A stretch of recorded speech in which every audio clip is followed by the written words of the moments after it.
Ladies and gentlemen, my name is Ben, and this is the Smoking Hot Confessions podcast.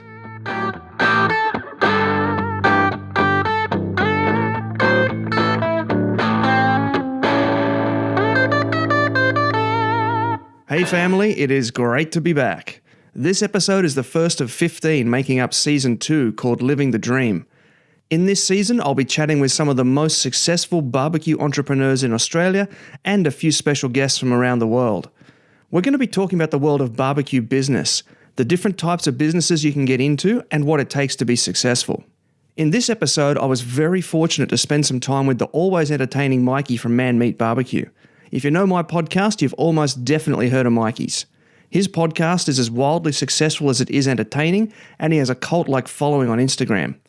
In this episode, we get into how he got into barbecue, then podcasting, and how he's used podcasting and social media to build up a business.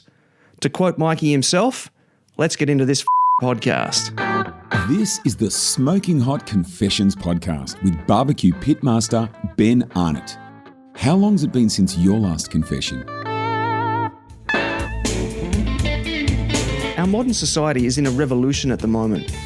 After years of exploring how we can use technology to better process our foods, we're now heading back the other way, realizing that traditional farming produces better tasting and healthier food. At the forefront of this movement is Pure Meat's Robina. Not only are they a low and slow specialist butcher, they pride themselves on stocking ethically sourced organic products to help you give your family the delicious, proper balanced diet they need. Their meats come direct from Aussie farmers and are broken from carcass on site. Not only that, but all their products are made on site, from healthy, ready-to-cook stir-fries for the time poor to my favourite, the smoked crocodile cabana.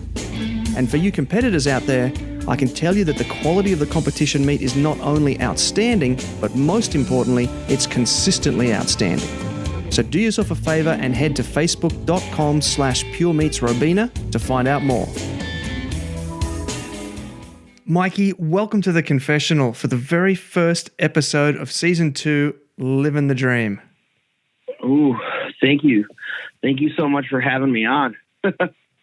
Mate, I realise that it's 7 o'clock in the morning where you are, and so I appreciate you making the time, before business hours and early in the morning, straight out of bed to talk to me and the rest of Australia. So, our hats are off to you, and we really appreciate what you're doing for us today.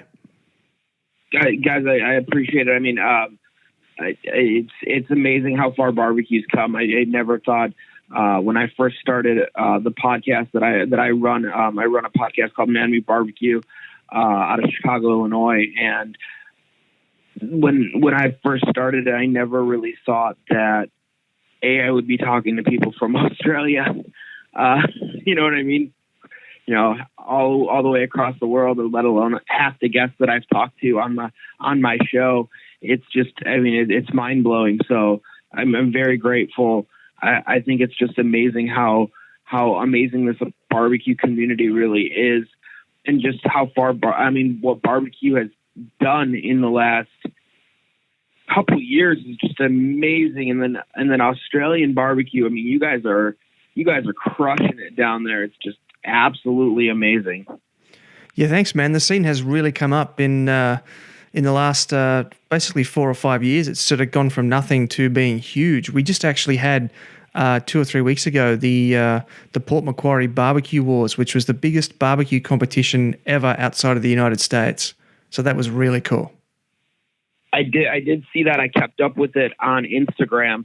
I think that's one of the most amazing things about social media and what's going on in the world right now is I can pay attention to stuff that's across the world, and it doesn't cost me any more money than just, paying attention to what's in my backyard, which is fantastic.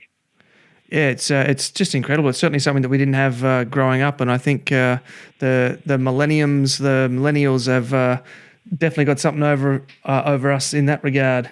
Oh, absolutely. So the first thing I have to ask you, Mikey, is what was the last thing that you barbecued? The last thing that I barbecued, probably I made some smoked meatballs. We were going on a trip, so I made a bunch of meatballs. I smoked them, I vacuum sealed them, brought them with us. It was fantastic. I have some stuff that's going to be going on in this next week. We just bought a bunch of prime steaks and Wagyu grade T-bones, and we're going to be cooking those on Saturday. So that'll be the next thing that I'll be cooking. And then, it always, who knows what Sunday will bring. Sunday may bring some ribs, or I might do a full chicken. I don't know. I'm not sure. And don't get me wrong. I'm not only cooking on the weekends. That's not what I'm doing. Unfortunately, the company that I work for decided that I should go fly to Ohio for a couple days. So I'll be in Ohio away from my cooker, and I can't cook, which is like one of the hardest things in the world for me. Yeah. I'd imagine though that if you did put the call out, there'd be some people over there in Ohio who'd take you in and have a cook up for you. I'm sure. I'm definitely going to be reaching out to a couple friends that are in the area and see what we can't get done. You know what I mean? Yeah. Now you mentioned that you're going to be missing your cooker. What's your favorite type of barbecue to cook on? So right now in the backyard, I have a 22-inch Weber kettle. I have 2 big green eggs. I have an XL and I have a Mini Max. I also have a PK grill. And right now my main go-to cooker is my big green egg, the XL. I enjoy the ceramic cooker. I like the flavor that I get out of it. I enjoy using it, and it's all around a really good cooker for me. I do want to add a stick burner, and I'm also looking at adding a real pit. I'm looking to get into more catering and kind of expanding the business on that end. It won't be under the same name. I'll be cooking under a different name for the catering. I want to keep the podcast and the caterer 2 separate things, just for business marketing and doing, that kind of thing. But I'm looking to get a little bit bigger of a workhorse, if you know what I mean. The XL is fantastic, but when you're trying to feed a lot more people, it lacks real estate. Yeah, sure. Yeah. So when you say a real pit, what do you mean by a real pit? Do you mean like a trailer mounted smoker or something? Yeah. When I mean a real pit, I don't mean it to condescend anything or anything like that. I'm just saying a real pit as in like it can actually be a workhorse and go to town and feed a lot of people. When I'm looking at catering, I'm not looking at doing caterers for 20 people. I want to do 60, 70, 100, 150, 200, and then eventually get up to those 350 people catering jobs where they're actually really large set caterings. And I just need something that's a little bit bigger. And ceramic cookers are fantastic, but they lack the real estate for that. Unless you want to have a bunch of them. Unless you want to have a row of 6 of them or a row of 4 of them, which I know like Lane's at Lane's Rub does. He caters, and he caters on all big green eggs, and that's what he does. And it's fantastic for him that he loves doing it that way. But I'm thinking going traditional stick burner, or not necessarily traditional stick burner. I'm actually looking at the Myron Mixon H2O. So I think that's going to be the pit that I choose to go with. It's fully insulated, which is amazing. It'll hold temperature, and no matter what temp it is outside, which is very, very important to me being in Chicago, Illinois. We get some brutal winters, and I cook all year long. So it's very important that my pit can hold, 225, 250 in negative 10 degrees, because I can't start a catering job and tell somebody, well, it was really, really cold and the pit wasn't holding temp, so I need like 4 more hours. Yeah, there's no bride in the world that's going to accept that as an answer. Yeah, it would totally just destroy that client relationship, and that's not something I want to do. So it's very, very important to me to have a pit that can, be very nicely insulated. It's why I've been looking at different pits, and I've been, doing all my research and trying to figure out which one is going to do the best for me. Yeah, insulated fireboxes are just starting to take off over here as well. And one of the reasons that they haven't sort of become as popular as they have in the States is, I think, because we have a lot milder weather than you have there. So the only real argument for us is it comes down to fuel economy in terms of how much wood it takes to keep the thing running. So yeah, that's a big part of it too, is fuel economy and how many sticks you're throwing in there. You know what I mean? Like those sticks ain't free, and unless you got a buddy who has a bunch of wood and can hook you up with a bunch of tons of wood all the time, the fuel ain't free. And when you start cooking at colder temperatures outside, it takes a lot more fuel to keep that pit going. You want to keep that consistent temperature. You don't want your pit going up and then coming back down and then fluctuating in huge temperatures. It really tightens up the meat. It doesn't give you a nice even cook. Your finished product isn't as good. You're usually super unhappy with the cook. I know if I have if I struggle with the cook or if something doesn't go wrong and something's going south and it's just not working the way that I want it to, it usually the finished product, it shows. It just doesn't have that amazing barbecue feel and amazing barbecue flavor that I grown to love in my food. And it's just one of those things where you want to be happy with the product that you're putting out, especially if you're selling it to somebody. Yeah, absolutely. That's the bottom line, really, isn't it?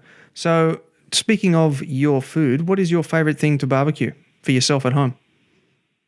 Right now, it's beef ribs.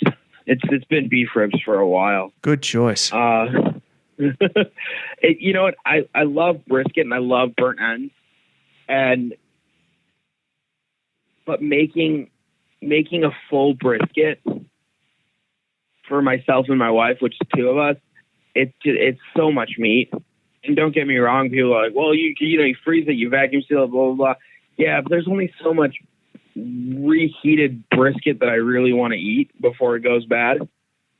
Don't want to eat it for every meal for the next week. That's how you learn to hate. Yeah. Or you get really creative at using it in other recipes. Exactly. Or you get super duper creative with putting brisket into stuff. And I think that's why I fall so hard on the beef ribs, is because it's not as much food, but you still get that super beef flavor. And it's not a super long cook, but it's a nice medium long cook.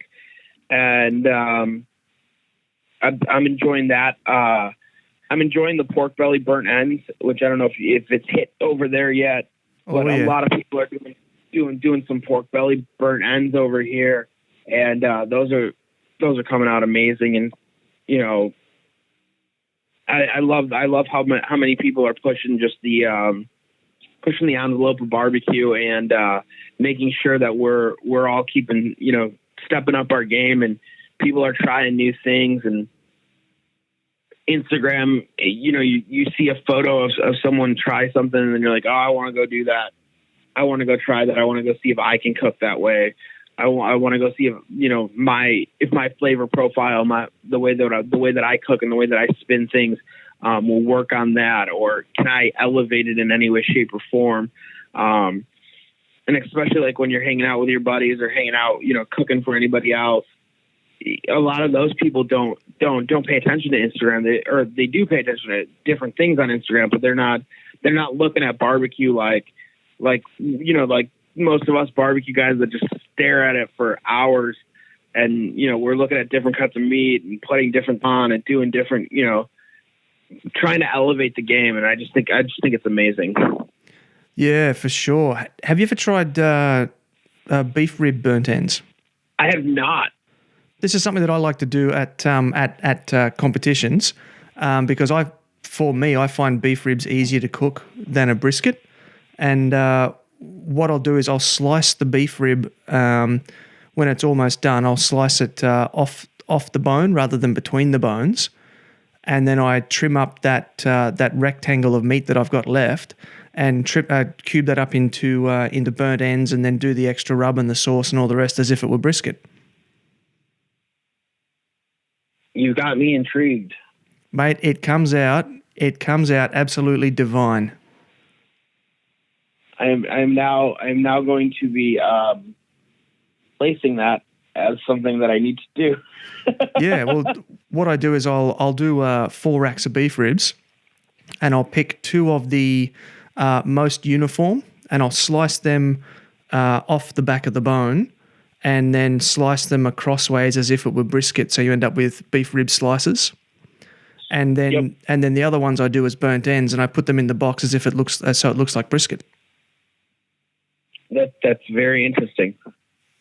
That is very, very interesting. And I mean, it's going to give you pretty close to that same flavor profile, except for, I mean, the brisket comes off as such a working muscle that, I mean, that's why it's so hard to cook. It's to keep both those muscles tender. You got two different things that you're cooking it basically at the exact same time. You got that point, you got that flat, and I think that's why people struggle so much. And so many competition cooks in the U.S. are starting to separate the point and the flat because they're cooking faster, and they're able to control things. But I kind of fall into the hybrid of being kind of more of a barbecue purist in the sense where I want my brisket cooked whole. I think that's part of the struggle and part of the fun of making a good brisket. But doing that with the beef ribs, now that sounds phenomenal, just because it's not as long of a cook if you don't want to go hot and fast with your brisket, and it sounds like you're still going to get a really good product. Yeah, it is. It's not as long, and it's I for me, because I find brisket a little bit tricky for me.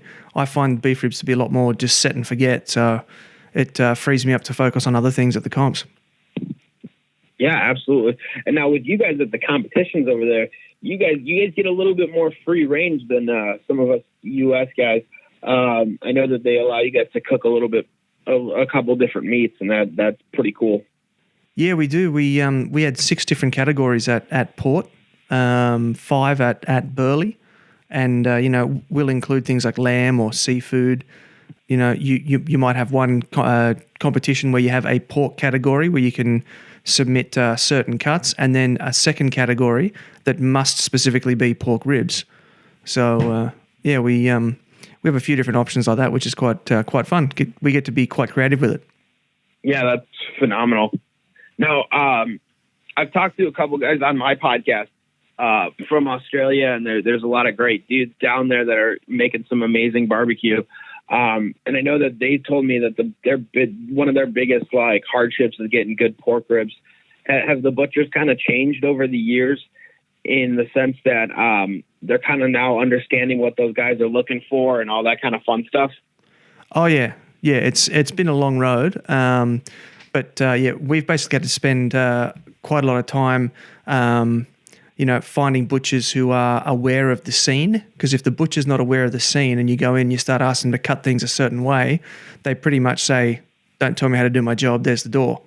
So once you do find a butcher who is aware of the scene and is open to new ideas, then you're set. You build a relationship with them. You walk in, you show them videos. You say, "Hey, I want that done this, this, and this." And you can get some quite good ones, but for me personally, I found even the best ribs that I've got, they're still not big enough to do your American 3-2-1. We've still got to cut that back and modify that to suit each individual rack of ribs. But the old days of shiners or nothing are definitely over. Oh, that's so amazing to hear, because it's the last thing you really wanted. I mean, when you get those ribs out and you start looking at them and you're like, awesome. All it is shine. Like, I got this shiner here, I got that there.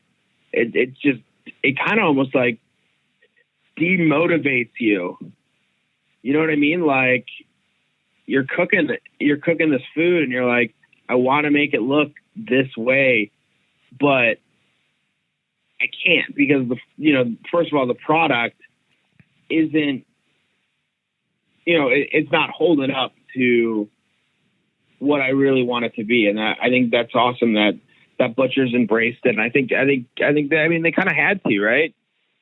They either had to embrace it or not. I mean, people wouldn't go there. Well, yeah, it all comes down to supply and demand, doesn't it? Yeah. I mean, that's how I see it. There's a huge, there's a big supply and there's or there's this big demand. So it's like, okay, I gotta give you the supply. Otherwise I either innovate or I don't stay open.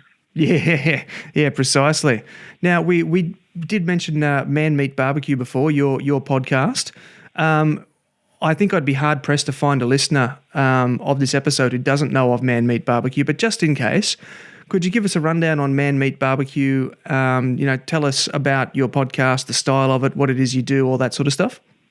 Yeah, absolutely. So I started a podcast called Man Meat Barbecue, mainly because I was looking for more barbecue podcasts, and there was really only there was a couple that people started, but they lacked luster and they didn't start moving, so they kind of let it go. There were a couple where guys started them and all they started looking for was sponsors by the second or third episode, and they were like, oh, I need a sponsor, I need sponsors, help me get sponsors. And it was like, dude, just talk barbecue. If you want sponsors, they'll come. You know what I mean? If you put out a good product, it's going to eventually, someone's going to start listening, right?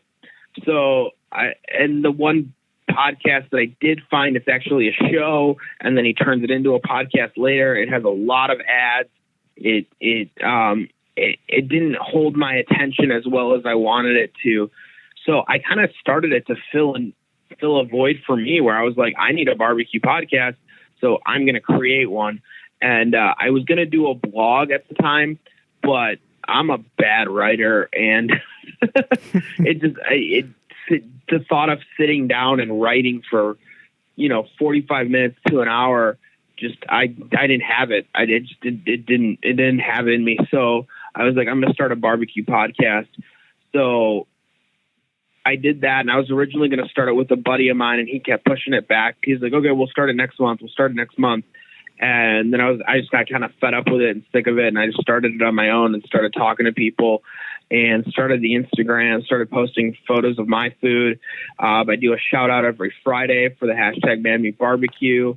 And it just kind of started growing, and it started taking on a life of its own, which is fantastic. And I keep pushing the limits on it. We are an explicit podcast. I'm very sorry if you can't listen to it with your children. I get a lot of stuff for that.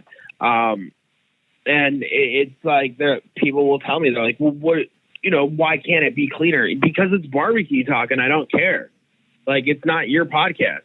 Sorry. Like, if you choose to listen to it in headphones. If you want to listen to it, I have some great guests, and you know what? If your kids can't listen to the words that I'm saying, I'm sorry, but I feel like this new generation of parents, and I just became a parent myself, and there's no way in hell I'm going to be that way.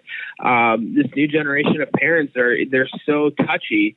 You say anything to them and they're like, oh my God, my kid. And it's like, dude, I get it. You want the best for your kid, but eventually they got to grow up, and it's the real world, So, the podcast is definitely, it's just growing into its own, and I'm super proud of it. It's one of those things where, it's a barbecue chat. So if you don't know what we're doing, it's basically sitting down and I'm chatting with people all over the world. I've had a lot of guests from Australia, New Zealand, the UK, Germany. It's insane to me that I'm able to talk to these people, just that they're even willing to talk to me. Like right now, I can't believe that I'm talking to somebody from Australia that's talking to me about barbecue. It's mind blowing to me. It's fantastic. And I think it's like incredible that I'm able, and I'm blessed to be able to do this. And it's one of those things where the podcast is really, it's really grown. I've been up and running for 2 years. We're going to be hitting our 150th episode soon. It comes out every single Thursday on iTunes and Stitcher. You can download it. You can download it directly from the website, wherever you want to get it. We'll try to accommodate that. And, you know, I say that nobody's too small to be on my podcast, and I firmly believe that. I'll talk to the backyard barbecue guy all the way up to Myron Mixon. You know, we just had Myron Mixon, he's the king of barbecue. I don't know how else to say it.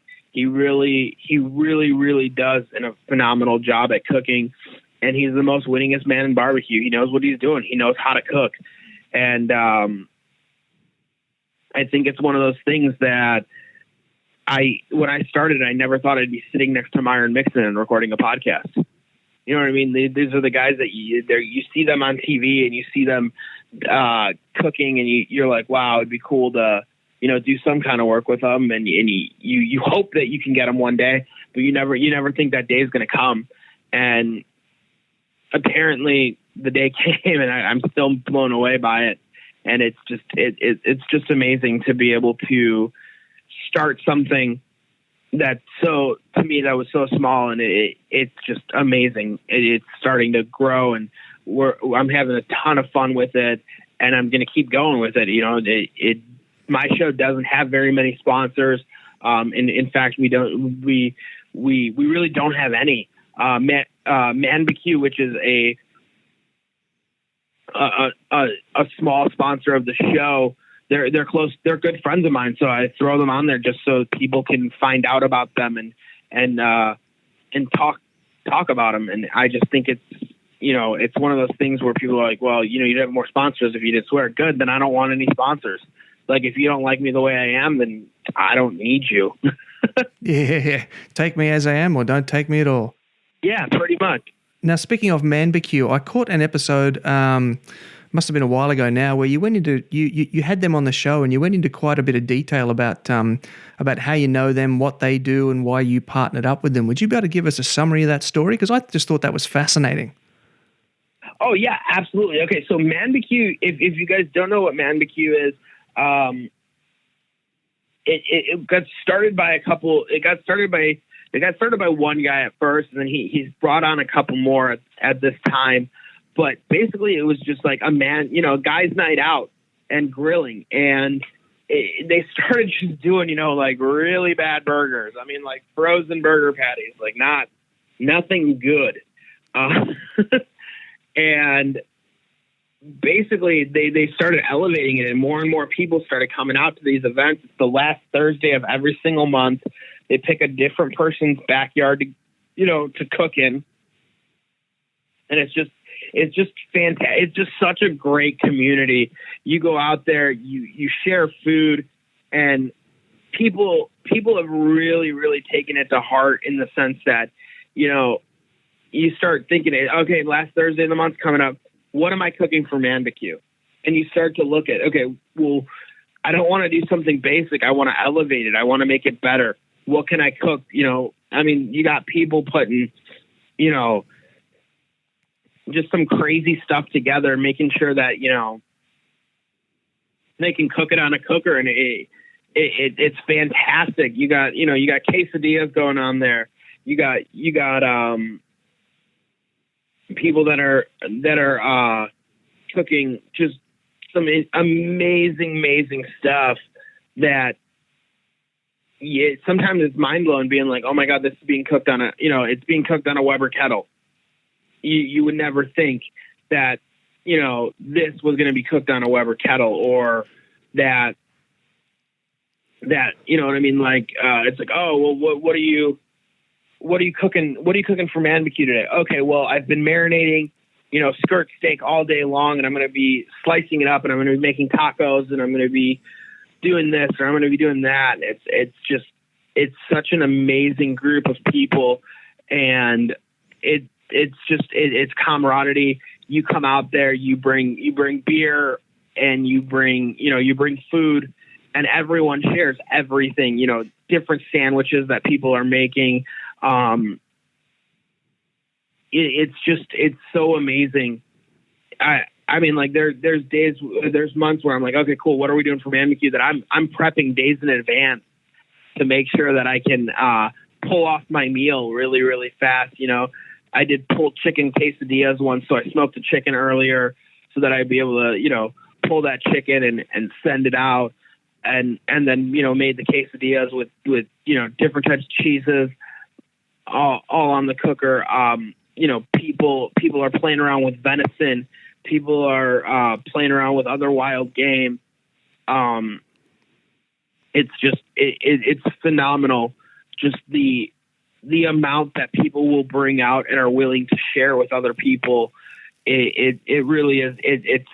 It's a community, and that's the only way I can say it. It's a fantastic community, and it's one of those things where it's supposed to be a guys' night out, and that's kind of how it started. So that's the name BBQ, came out.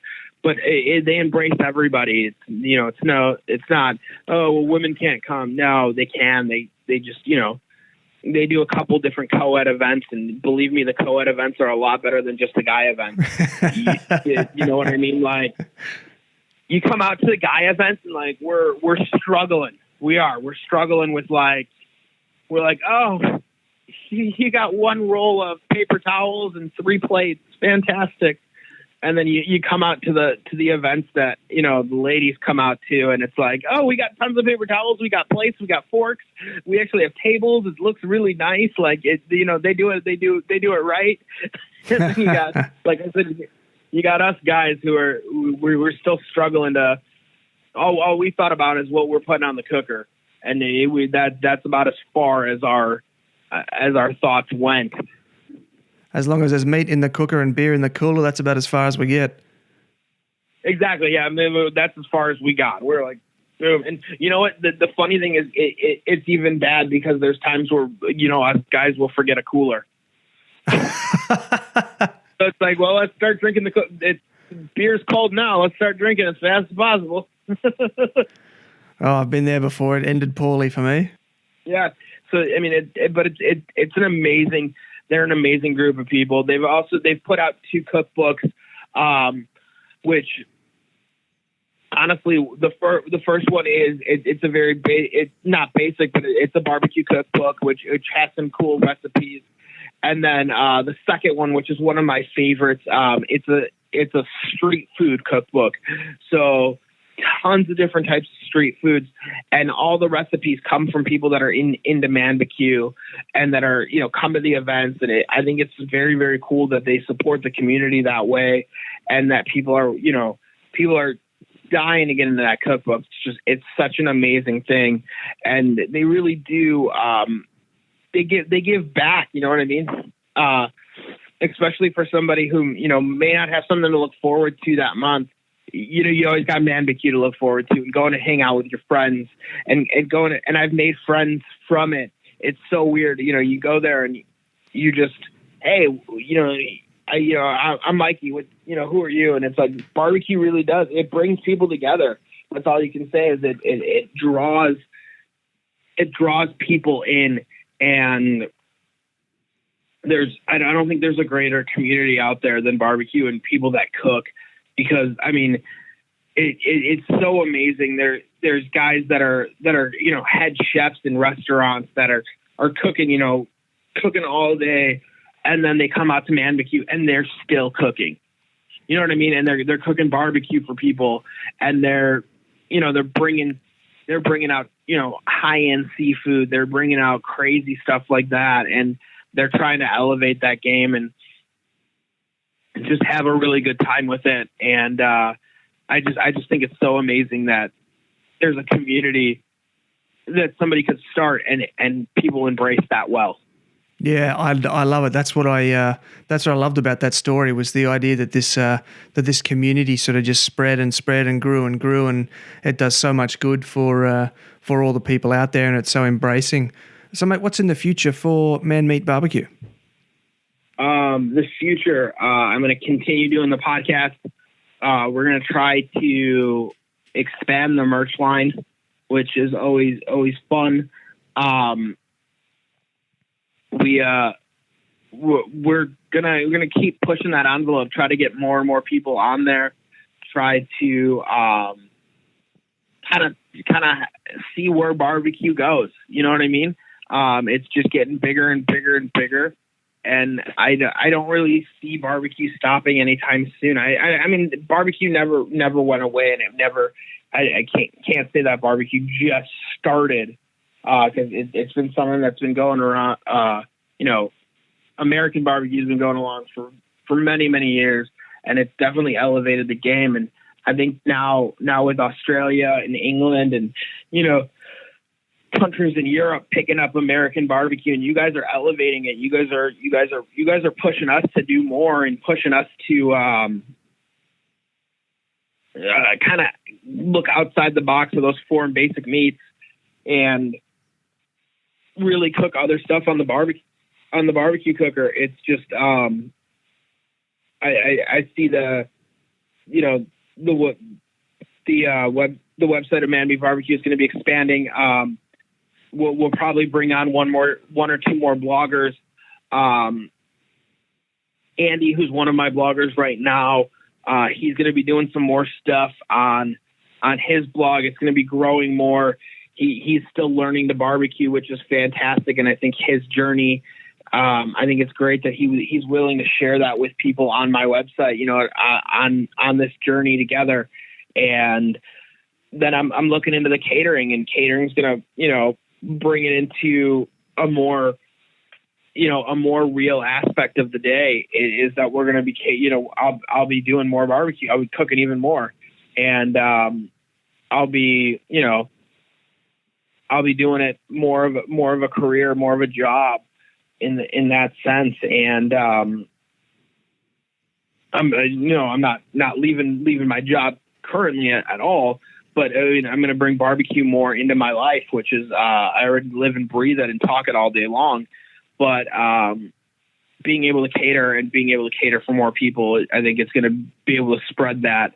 And honestly, I'm just kind of along for the ride and just see kind of where it takes us. So we're looking at a couple future plans. We're going to be teaming up with some other people. Also, I want to expand it. I want to start talking to more wood fire cookers, because I think that's very important. Not just on the barbecue end, but people that are cooking and using barbecue flavors, but they may not be using it in a traditional way. And I think that's super important for most people. Just to expand out of that box and bring barbecue to their fans and to their crowd that might not be exposed to it. This is Jay. I'm one of the co-founders of the Australasian Barbecue Alliance, and you're listening to Smoking Hot Confessions. Support for this episode comes from Harvey's Kitchen. Harnessing over 25 years' experience in commercial kitchens and catering, Harvey's has a burning passion for food, and they make amazing barbecue flavour easy to achieve for all levels of barbecue. Their entire product range is handcrafted locally in Brisbane from quality ingredients, and they've gone out of their way to make their products easy to use with simple features like resealable bags. I've played around with their butcher's box and have found their preservative, gluten and dairy-free rubs and sauces to be top-notch stuff. The butcher's box has 9 rubs and 6 sauces in it. I love the ginger citrus salt on chicken wings and the Hoppin' Habanero hot sauce on everything. Right now, Harvey's is offering Smoking Hot Confessions listeners an exclusive 20% discount. Yes, 20%. All you need to do is head on over to harveyskitchen.com.au and use the code word confessions to get your hands on some today. Once again, head over to harveyskitchen.com.au and use the code word confessions at checkout for 20% off your order. Okay, Mikey, in this Living the Dream season, we're focusing on barbecue as a business and discussing what people do and how they do it to hopefully inspire the listeners to live their dreams too. So with that in mind, when I told my mum I was going to start a podcast, the very first thing she asked me was, how do you make money podcasting, son? So I'm going to pass that question on to you. How do you make money podcasting, son? Well, I got a face for a podcast. A face for it. It's fantastic. But different. You can definitely make money off of sponsors, off of endorsements. I personally currently don't take any sponsors on. I've been approached by a couple different people, but they want me to change certain things about my format, and I refuse to. So the way you're going to make money is I make money off my merchandise. You know what I mean? Like you got to spend some money to make some money. You know what I mean? And I definitely put stock into my merchandise. I want people to wear my brand. I want people to be out there. And that's not the easiest way to do it because it costs money. I don't use a print shop in the sense that like I hold stock of my stuff. It's not it's not one of those print things where it's like print to order or anything like that. I pay up front for my merchandise and then I retail it and resell it. I also teach barbecue classes, which is another way that I bring money into it. And the podcast is what gives me the credibility to be able to tell somebody that I know what the hell I'm doing and you should come and talk to me, or you should come and watch me cook so that I can teach you about barbecue and what you're doing wrong or not doing wrong, or what we can do, elevate your barbecue game. And I don't say, what you're doing wrong in a sense, because I don't think there's really any bad barbecue. There's interesting barbecue, but it's never bad. And as long as the people that you're feeding think that barbecue tastes fantastic and you're doing, then you're really hitting it you're hitting the nail on the head and you're doing a good job. If you think the barbecue you're creating is bad and it doesn't taste good, well then it's bad barbecue. But if you're happy with the product that's coming out, then you're a good barbecue cook. And I think that's one of the most mistaken questions that I always get is, how do I get better barbecue? Well, do you like what you're cooking? Yeah, it tastes good, but I want it to be better. Okay, well then you just need to start, elevating the game. But if you're looking to get into podcasting and doing all that stuff, honestly, it's work. So either do it right or don't do it at all. Go big or go home, as they say. Mate, I've seen your merch line, and that it looks just fantastic. Did you design that yourself? So I worked very closely with a friend of mine who's a designer, and I kind of laid it out completely with him, and then he created the files, for the print shop to create. But everything's my idea. Everything gets sketched out in a notebook. And believe me, you don't want to see those sketches. They're not any good. I don't know how he does it. He takes my ideas and sometimes somehow brings them to life. And I'm very fortunate for that. I look at stuff and I can be very creative. It's just sometimes putting that pen to paper. For me, I can't draw very well. I draw kind of like a third grader. And not a good drawing third grader. I mean, like you're lower than average drawing third grader would be my drawing capability. But but I know how to explain what I want with him, and sometimes it takes one or two drafts, but we get to where we want to be. Yeah, that sounds great. Now, a lot of Aussie barbecue teams are getting into merch at the moment. At the last comp I went to, I think at least 2/3 of the teams had something for sale. So what advice would you have for people looking to get into merch? Find a reliable print shop. Make sure the people that you're working with are reliable. They understand your vision. They understand what you're doing. I think that's very, very important. Right now, I'm struggling a little bit with the merch shop that I'm using right now. They're not as reliable as I would like them to be. I went with them because they're super local and I'm able to walk into the place. And I think that's one of those things where you got to make sure that they're on your wavelength and they know what you're trying to do and they want to help you. And if it's not beneficial to both of you, then the relationship's not going to be there. So make sure you have a great relationship with that person and they know exactly what your end goal is. Yeah, solid advice there. So Communication and don't be cheap. I like that. Yep. So circling back to podcasting now, what is a day in the life like for Mikey from Man Meat Barbecue? It's interesting. It's every day is different. So we obviously we pre-record the podcast. They're not a live feed. We just we're not set up to do it that way, and I sometimes my work schedule just doesn't allow it. And I think that's one of the most important things is understanding that once you gain an audience, you have to give them what they want when they expect to want it. In the sense that my podcast comes out every single Thursday, and consistency is so important to me. I want a new episode to come out every single Thursday. I never want somebody to miss a Thursday, but you know what I mean? Like I just never want that to happen, you know, where I'm like, I missed a Thursday, and you know, now that person's off, and they thought that you know what I mean? Like they're like, oh well, I missed. You didn't put it out this Thursday. Was he going to put it out next Thursday, or is the podcast over? You know what I mean? I never want that to happen. I want it to always be like new podcast every Thursday. Here you go. It hits your phone, and you're a happy human. Yep, regularity is definitely a key. Now, speaking of being a weekly show, mate, how do you find new people to talk to every week and keep the podcast fresh? You know what? I use a lot. I use Instagram a lot, and I'm always looking at different photos, trying out different hashtags, talking to different people.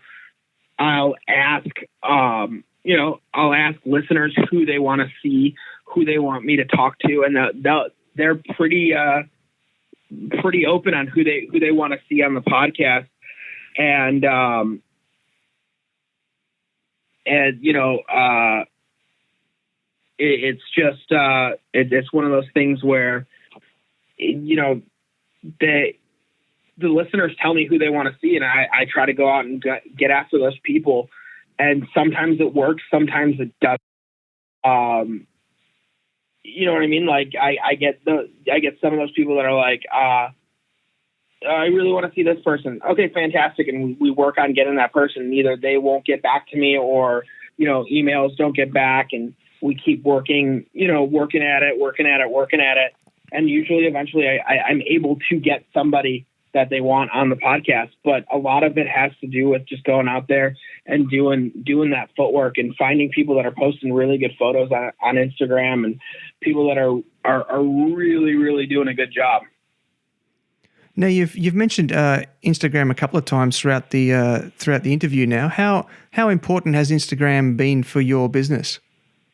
I mean, it's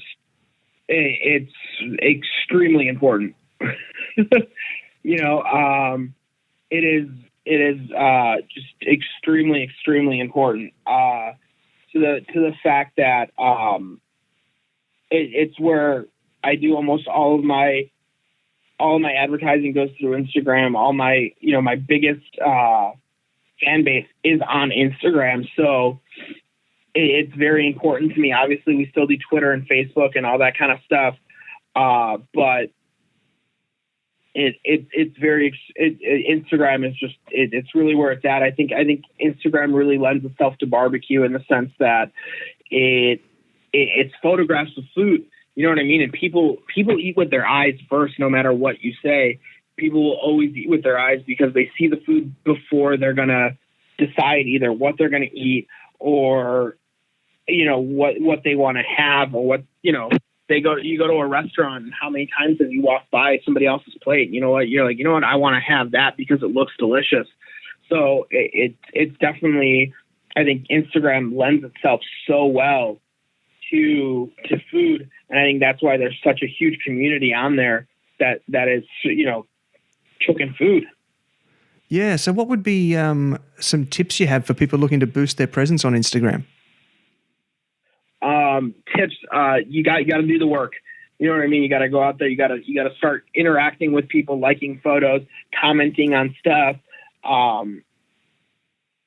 searching through new hashtags that maybe you're not using, finding people with different food, or finding people with different, stuff, and having a good time, and all that kind of stuff. And I think that's super important, that you interact with people. You gotta give somebody something back, and you can't just take.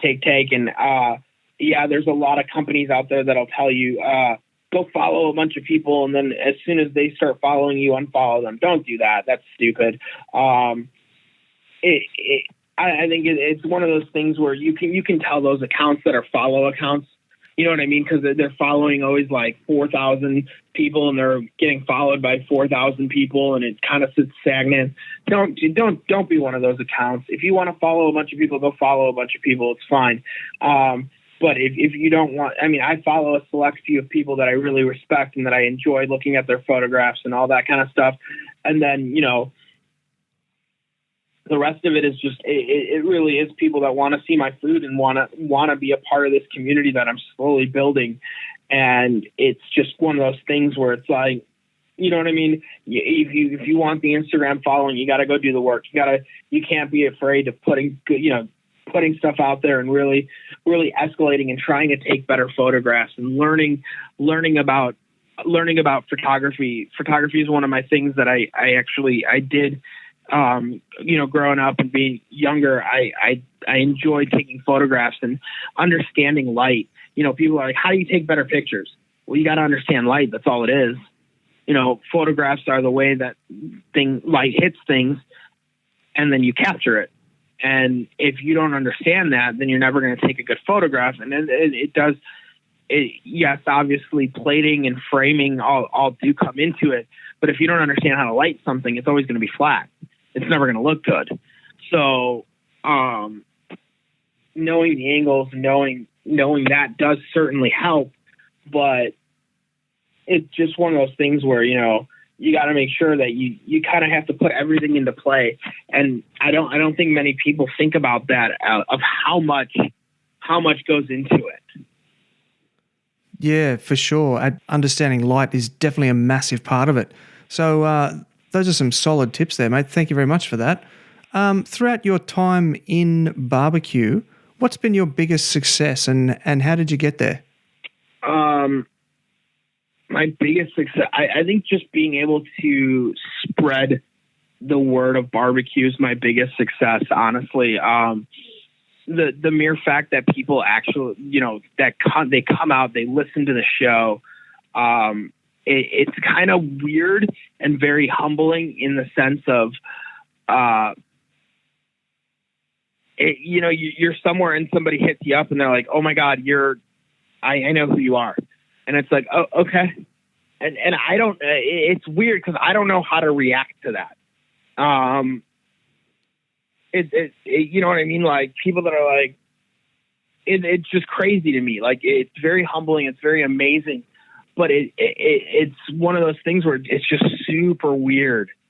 When, I was, we did an egg fest in Chicago, and I had a guy that was like, you're Mikey, right? And I'm like, yeah. He's like, yeah, I recognize you by your voice. He's like, I listen to Mad Meat Barbecue, and I'm like, that's awesome. I don't know what else to say, because now I'm just like, it's almost like, when you're like, oh my God, I see a star, and you get starstruck, and you're like, oh my God, this person's famous. And it's like, I'm the opposite to you, because you're talking to me as if I'm famous, and I'm like starstruck that you know who the hell I am. Yeah, the enormity of the gratitude that people listen to your podcast episodes, it certainly does hit you pretty hard sometimes, doesn't it?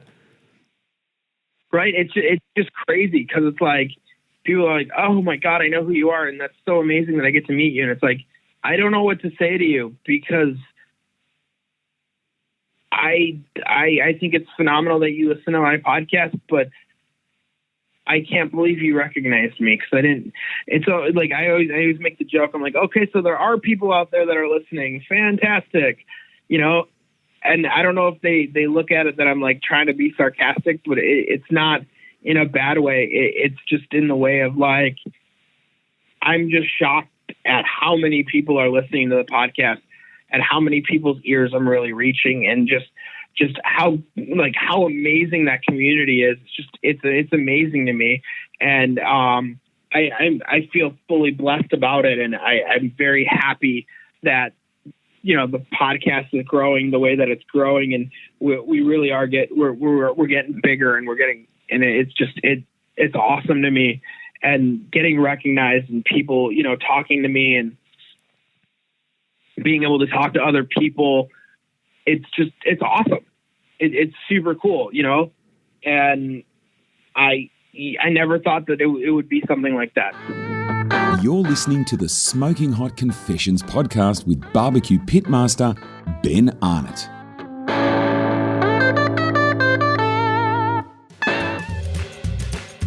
Big thanks go out to JAGRD Wood-Fired for helping me bring you this episode. Buying a smoker can be confusing. Something for low and slow, something for roasting, a pizza oven. What about baking?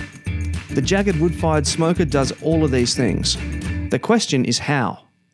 First, the entire smoker is fully insulated. The firebox is insulated with kiln-grade bricks, and there are more on the cooking chamber floor, doubling as a pizza stone. The cooking chamber is then insulated with a 6cm or 2.5-inch insulation blanket. This means that the JAGRD can get up to 600 degrees Fahrenheit in under 30 minutes, sit at low and slow temperatures using very little fuel, and will even sit well under 200 Fahrenheit for cold smoking. JAGRD wants to make sure you have a very happy new year, and so until the end of December 2017, they're offering an exclusive discount for you Smoking Hot Confessions podcast listeners. Use the code word CONFESSIONS at checkout if buying online, or quote it when dealing with them direct for 15% off your purchase price. Head on over to jaggedoutdoorovens.com, spelled JAGRD, to learn more. Alrighty, Mikey, it's segment 3 now, which is listener question time. And so we've got a whole bunch of Aussie fans, Aussie listeners that have lined up and left questions for you to answer. And I'm going to play them for you now, and we'll see what we can work out for them. What do you think? Sounds fantastic. Alrighty, here comes the first one. Hi, Ben. I've got a question for Mikey.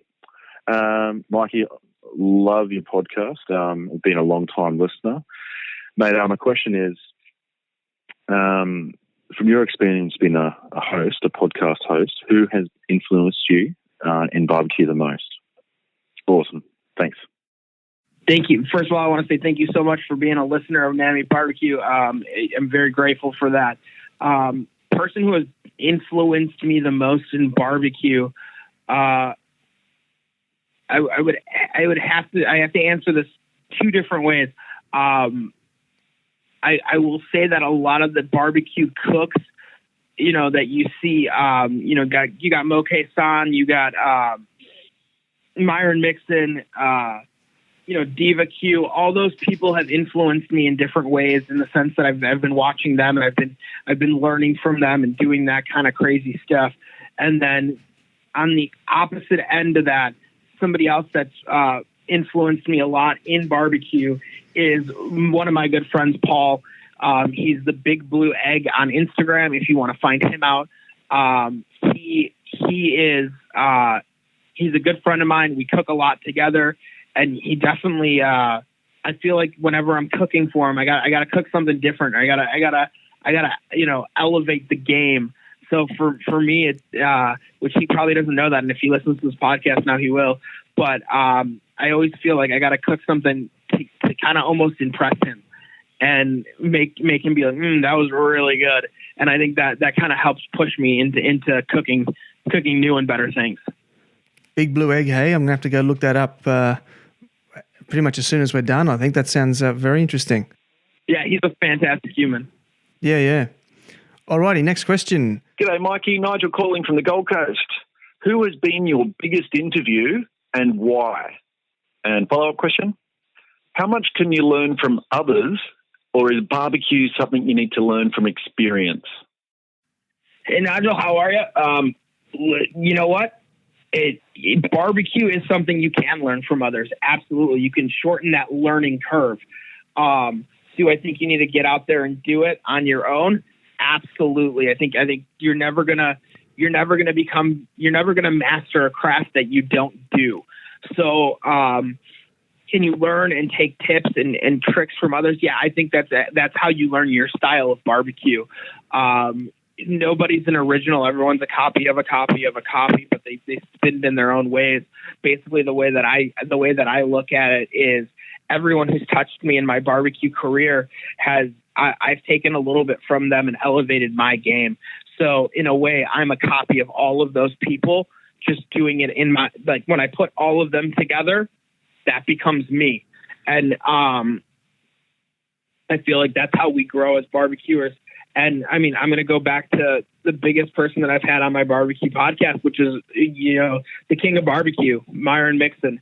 It's still mind blowing to me that I was able to sit down with him for an hour of his time, and he's a busy man. And he gave me an hour of his time to chat barbecue. And I think that's just phenomenal. I actually did catch that episode, mate. How did you manage to just not fanboy all over him? It was very difficult.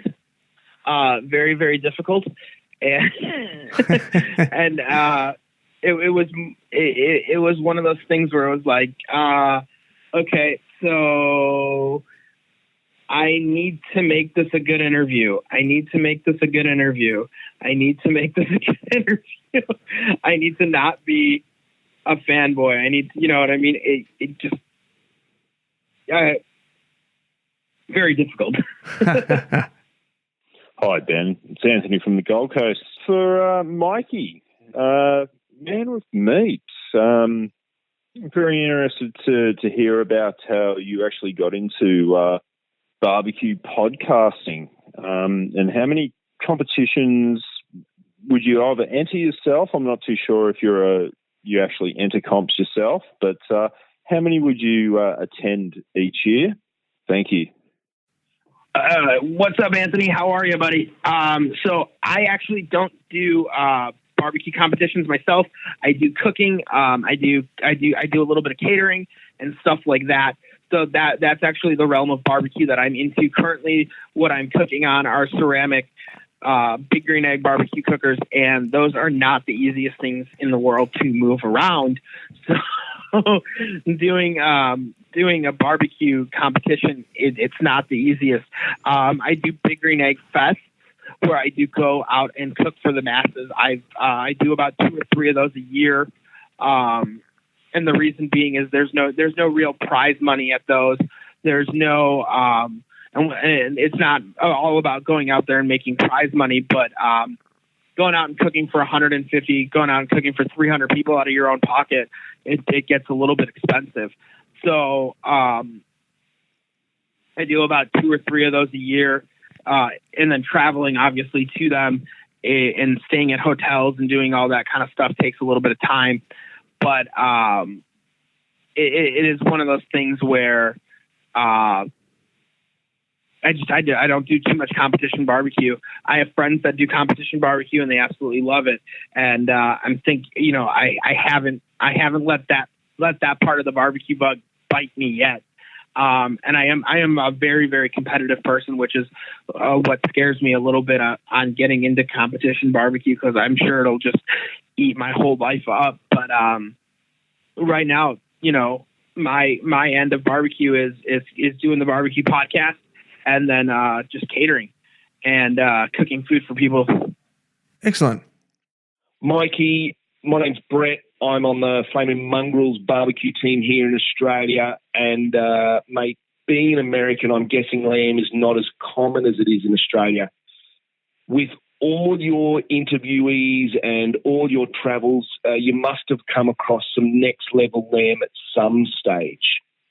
Can you tell me what flavours do you think work best with lamb? Man, love to hear your response. Thanks a bunch. Hey, Brett, how are you? Lamb is not that easy to get around here. That is, you are completely correct. Lamb is a very, very difficult protein to come across. It's not as common in the not as many people eat it. So, not as many butcher shops will stock it. It's more of a specialty item. Now, the flavor profile that I actually like for my lamb is I go very traditional, almost brisket. in the sense that I go heavy salt and pepper on it, and then I actually add coffee to it.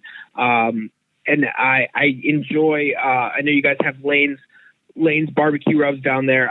He has an ancho espresso rub, and that's one of my favorite to put on lamb. The reason being is I think that coffee actually works really, really well with the richness of the lamb.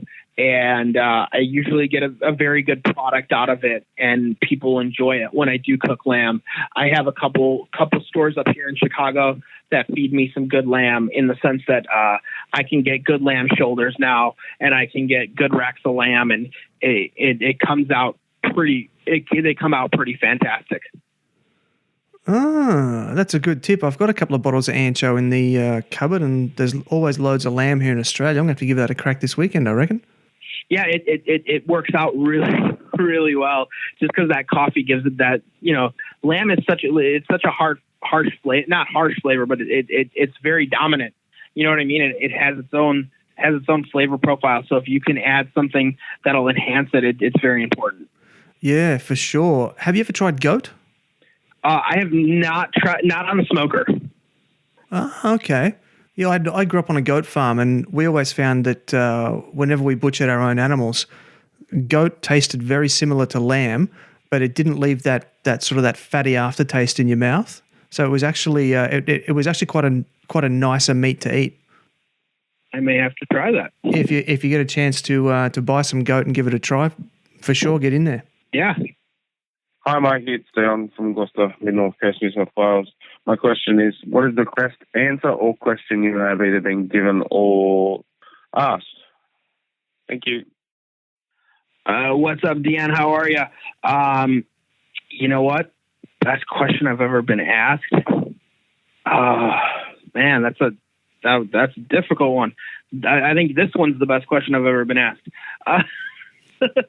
But I would say the best question I've probably ever been asked is,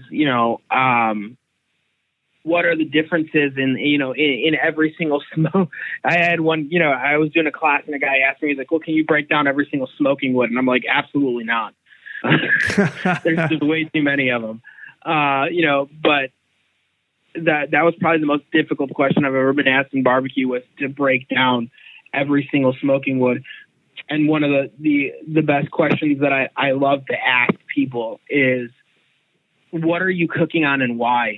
I think that's just it's such an amazing question. It gets to know that person so well. You ask them what they're cooking on, and they just, they'll start to tell you about every single cooker in their backyard and why they love that cooker, what they use it for, what it's the best cooker for, that it puts out the best chicken, it puts out the best pork ribs. They love it for this and this reason. And I just think that's absolutely phenomenal to be able to spread something with, spread the love with somebody like that. Very nice. Hey, this is Peyton Minzemeyer from Oklahoma City area in the USA. Hey, Mikey, I've been listening to your podcast. I'm curious as to, why are you so against pellet grills? Pete, what's up, buddy? I'm against pellet cookers for a couple of reasons. There's so many pellet cookers that call themselves pit masters, and they've never cooked on anything else. And I can't call you a pit master if all you've cooked on is a pellet cooker, because it's an outdoor crock pot. You set it and forget it. You walk away from it. You manage it from your phone, or you turn a knob, and it's just, to me, it's not true barbecue. In the sense of managing a fire and making sure that everything goes as planned. Now, people will say, well, that's kind of the same as a gravity fed or something like that. Well, gravity feds give me a little bit more smoke, and I'm a little bit. You're still burning real wood. You're not burning something that looks like hamster food, and I don't like them, and I don't think the product's that good that comes off of them. I really don't. People are like, oh, well, it's still barbecue. It still tastes good. Yeah, absolutely. If that's what you want to do. But to me, there's something about controlling my fire, whether it's on a Kamado style where I'm controlling it with oxygen, or on a stick burner where I'm controlling it with the type of sticks that I'm throwing in size versus, an airflow and control like that. It to me, there's just something about knowing that and understanding what you're doing and why it's so important that you haven't even cooked at 225 and that needle doesn't move. That's just very important to me. I think it's just like, if you're going to do something, do it. You don't necessarily have to do it the hardest way, but I just think Traegers they're not Traegers. They're pellet cookers in general. It's kind of like the set it and forget it. If I wanted to cook that way, I'd cook in my oven. Excellent. Well said. All right. Last question. Hi, Mikey. This is Will from Singleton. I love listening to your podcasts. I noticed an increase in the number of Aussies being interviewed on your show. How do you feel about the rise of barbecue in Australia? Thank you. Well, I want to tell you, I feel fantastic about it. I think you guys are doing some fantastic things, just amazing. The barbecue that is coming out of Australia is it's mind-blowing amazing. It really is. Like, I don't know. It's so funny how many times I have this conversation. People are like, "Oh, what do you think's next for barbecue?" or blah, blah, blah. Like, people will ask me different questions about barbecue, and I'm, like, where do you look for some, inspiration and stuff like that? And 9 times out of 10, I'm like, well, a lot of my barbecue inspiration comes from Australia now. And they're like, what? And I'm like, yeah, you got to go check out what those dudes are doing over there. They're crazy. And it's amazing to me how you guys have taken this, taken American barbecue and really just fell in love with it. And the cookers that are coming out of there. I mean, there's some beautiful pits that are being created in Australia. It's insane to me, just the embrace that you guys have had for the culture and loving the community and not just having such a great time with it. So I am super happy that Australia has embraced it, and it's just so it's amazing and it's beautiful. This is Andy Groneman, and you're listening to the Smoking Hot Confessions. Okay, Mikey, we're almost at the end of this fantastic episode, but before I let you go, I have one last question. Can you share with us 3 pieces of advice for people looking to get into doing what you do? Yeah, absolutely. 3 pieces of advice. 1 piece of advice: don't overthink anything. Start creating. I think there's too many people in the world that they overthink everything, and they're like, well, it's not quite right, so I can't put it out there yet. Put it out there. Let the market tell you if it's right or not. You know what I mean? The market will either embrace it or they'll punch you in the face for it. Just don't be afraid of that. Piece of advice too: be yourself. Don't let anybody change the way that you look at barbecue or the way you feel. Don't hold yourself back. Don't ever, if somebody tells you, oh, you're wrong, maybe they just think you're wrong. You're probably not wrong. Just keep going with it. You know what I mean? Like, it's not one of those things where, I mean, it's barbecue. If it tastes good, you're on the right track. So, always kind of be yourself and have confidence in yourself. And then number 3, don't be afraid of hard work. It's gonna take work, and it's gonna take time, and it's gonna take money to do what we do, and it don't be afraid of it. And if you don't believe in it enough, where people are like, well, why do you invest this money? Because I believe in it. And I believe that it'll be okay. You know what I mean? Like, you gotta go for it. So either step back or push as hard as you possibly can.